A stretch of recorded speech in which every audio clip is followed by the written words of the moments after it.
I'm holding our 50th anniversary model now, 50 years of manufacturing in Elkhart, Indiana.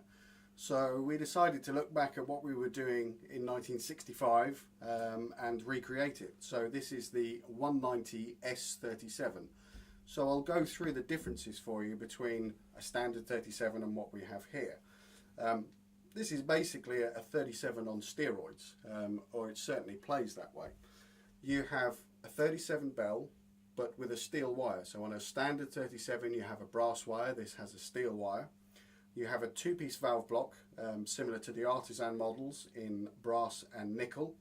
But the biggest change on this instrument is something that you can't see, and that's where the seam of the bell is. So on a standard 180 S37 Bach you would buy today, the seam actually runs underneath, but in 1965 the seam ran on the side.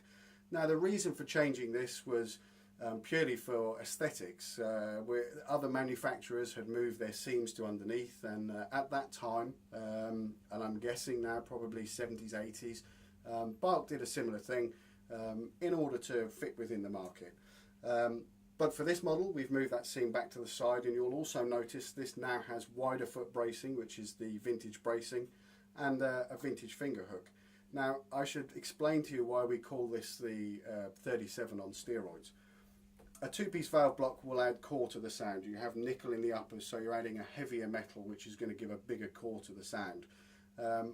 You have a steel wire which is going to aid with projection, and to a certain extent potentially add a little brightness the harder you play the instrument. But where the seam is on the bell, it makes the biggest difference.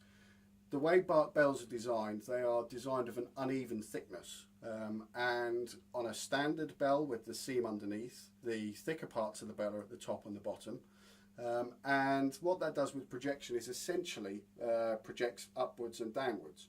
So if you rotate the bell, you move the seam to the side, what you're actually doing is creating a bigger spread of projection. And I tested this at the factory with some of the other players within the company, and we did a clock walk away from the front of the instrument, and hands down this instrument had absolutely fantastic projection, and we're very pleased with it. This is our 50th anniversary model to celebrate 50 years in Elkhart, Indiana.